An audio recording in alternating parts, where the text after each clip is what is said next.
See what's on the outside. You see that there's air, but you can't quite get there. You can't breathe. All you can do is struggle, and then it's over. That's what it's like playing against Doublelift.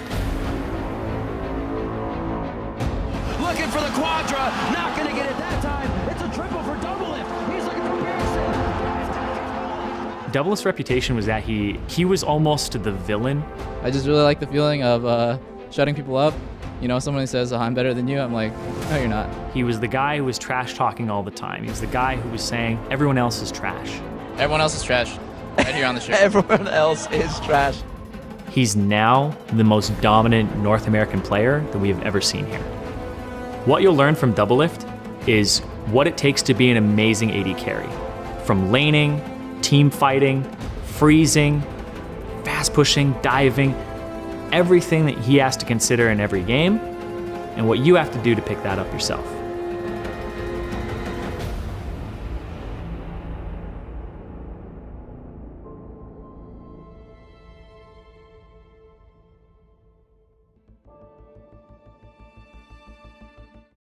I actually never really realized that I wanted to go pro. I think it just kind of came to me, and I know I'm super blessed, super lucky that that was the case. Basically what happened was at a certain point, I was a top 10 ladder player, and everyone knew who I was. Everyone knew that I was like really mechanically gifted at the game.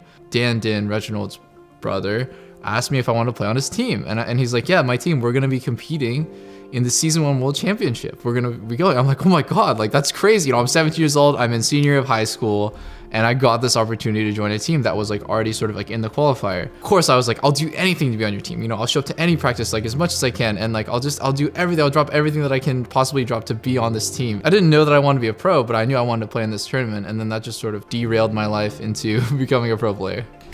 Really gusty. Oh, it does say Chester into the wall. John gonna follow up with a tornado, and here comes Dan Din, and yes, that was a really good play. It was a tumble. Oh, and there comes Salsa around the back. When I started my pro career, I was essentially mentored by Chowster, and to a degree, all of my teammates, but mostly Chowster. And then eventually it moved on to, I was being mentored by essentially like everybody on my team.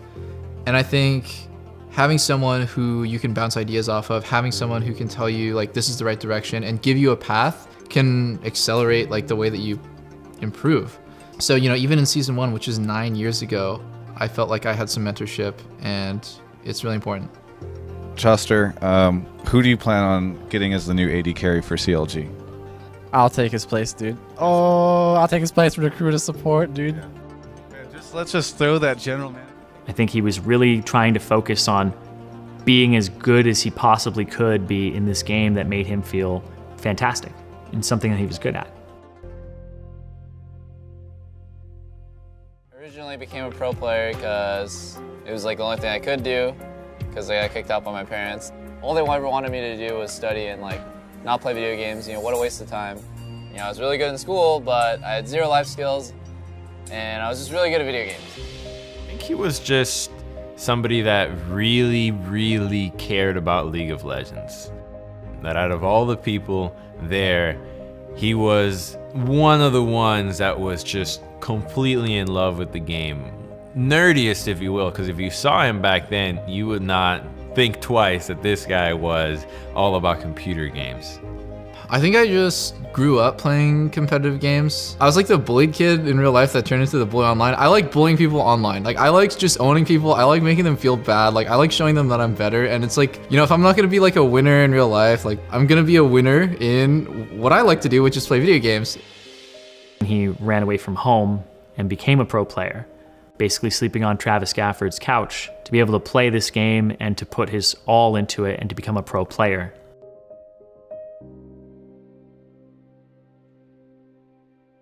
I've sacrificed a lot in terms of my free time and my choices. You know, early on there was that huge risk of is esports actually going to become a thing, and I'm barely like surviving, and I'm giving up this college education and all this stuff, but really I think I made a good bet because I thought esports was going to be a huge thing. So when Doublelift took the risk of going all in on esports, it showed that it was all about passion, because the people who got into esports earlier, it was never about the money. It was always about the play and the competition. Just dives right on in. Oh, he the crescendo goes in on Psycho Sig, gets knocked back. This could be the kill for Double. He gets one. He had any lifesteal bloodwater. It's gonna be close. He might get two. Go! You never did it to be famous. You never did it to be somebody. It just happens that way. You do it because you love the game and you love to play. I think people were on the fence about whether or not esports was really truly going to be a thing. There was some semblance of it in Korea, but in terms of North America, there really wasn't a large cultural impact just yet. So dedicating your life to esports is an incredible risk, especially back then.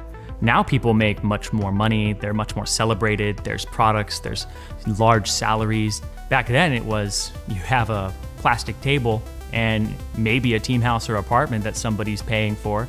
You're basically playing for free. And it's so hard to be what you can't see. And when there was no real esports professionals that have made an entire living from start to finish off of esports, it's incredibly risky to go all in on esports.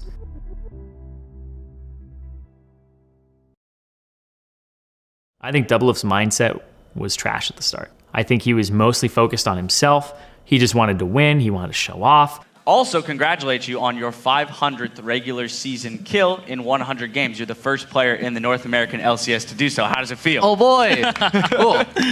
That's awesome. I'm the best. I already knew that. So humble.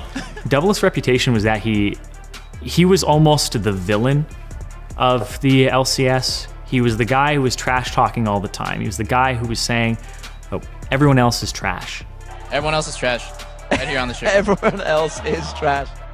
He would trash talk and then feel more pressured to back up the trash talk in the next game. And so he was just kind of ruining himself. They're pretty much a bunch of no-names. I don't really respect them. I guess if we get upset, that would be pretty embarrassing. So we're going to take it obviously very seriously, just like we take every match.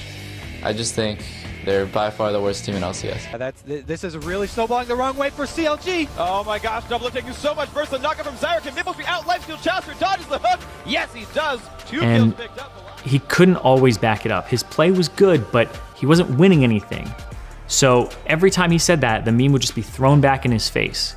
And it got to the point where he was no longer the villain, and people started cheering for him, and he was almost like the underdog, where people were like, it's been so long, when is he actually going to win something? It had been so long for somebody to have been considered the best AD in North America, but to not have any trophies.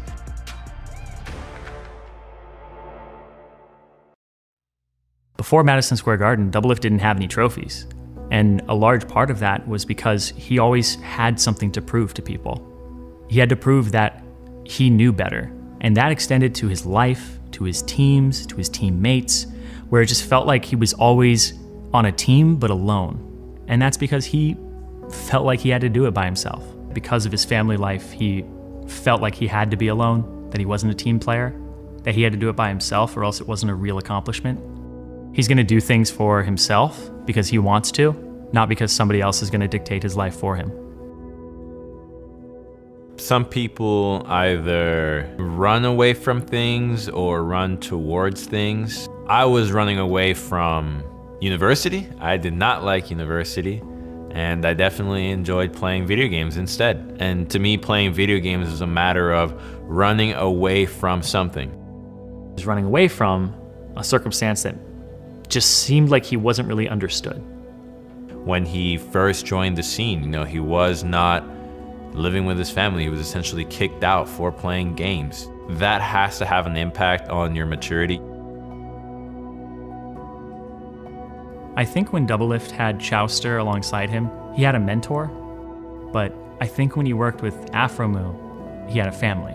And he learned how to build something together with someone to the point where it's a shared victory and it's not just your own. Because you get to pick your friends, but you don't get to pick your family. And so when you're put on a team, you don't always get to pick your teammates. But you have to learn how to win together with them. You have to learn how to be better with them. And that concept really clicked in for him after he and Afromoo shared the bottom lane. Looking for the quadra, not gonna get it that time. It's a triple for Doublelift. He's looking for Bjergsen. Take the Nexus turrets, and they're gonna take a trip to World to be your 2015 Summer Split champions. It was just a matter of time. You know, if he was going to be playing for as long as he envisioned it to be, with the results that he was delivering, it was going to happen no matter what. Nobody else was either at that level or putting in that much work. I think that when you have that kind of formula, you can look past the results and just trust in the process, which is kind of a thing that is often spoken about in the world of video games, where if you just trust the process and it's a good process, that trophy case will be filled in the end.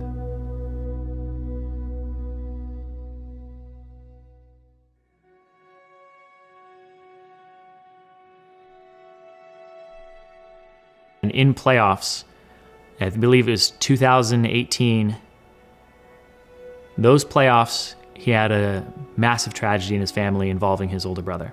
Authorities say before the attack, the 30-year-old got into a fight with his parents Friday night. Yihong's 59-year-old mother, Wei Shen, died at the scene. His father, Gu Zhan, was transported to the hospital. The suspect does remain behind bars here tonight. In the meantime, his younger brother, who's made quite a name for himself in the online gaming world, says that he is joining his family, including his father, who authorities say remains in the hospital recovering from multiple stab wounds.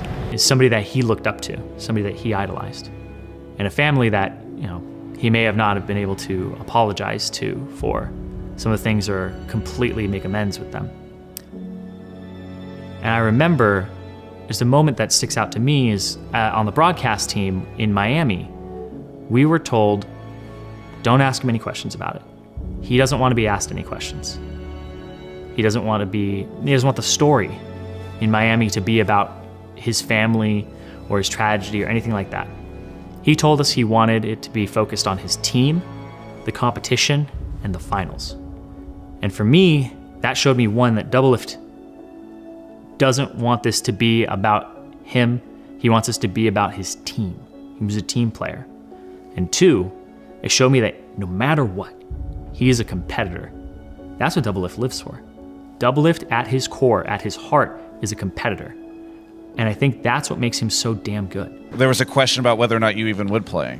For me, knowing you, that felt crazy because it seemed like there would just be nothing that would stop you, even this horrendous event, from competing on stage. And so I'm kind of curious, like, did you consider at all just like not being a part of this or taking these finals off? No, I'd never considered it for a moment. Like I remember one of the first things Steve did was like, hey, if you need anything, like if you don't want to play, then that's absolutely like 100% okay. You don't need to feel like indebted or anything. And I was like incredulous, like what do you mean? Like I'm not gonna play? Like why would I not play? And I think as my fans get to know me better, you know, they'll realize that like this is my life, and without competition and without my fans, I would just be a normal person, and I don't want to be a normal person. So it's no matter what, even in just the face of a tragedy, he wanted to keep playing League of Legends. He wanted to keep competing in League of Legends. A lot of people would have taken a break for a tragedy. They would have said, I'm sorry, I have to take some time to recollect myself, I have to take some time away. He said, no, I played League of Legends as an escape in the first place, and the one thing I want to do right now is go on stage, compete, and escape from this. His family life, which I think is a family life that is out of a movie almost. I mean, this is just an outrageous story that for many people is almost unbelievable to comprehend. I definitely think Doublelift will go down as one of the greatest players in League of Legends history.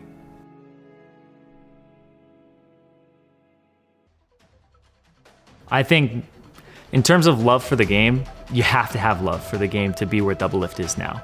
In terms of his story, you have to have passion for it. I think loving the game is actually, you need to love the game to be a pro player. You can't spend 12 hours, 14 hours a day playing something that you hate. Doublelift's legacy is an eternal fire for competition that never goes out. Every single time he lost, he just came back stronger, more prepared for the next fight, until he won. And that fire is the legacy that he leaves behind.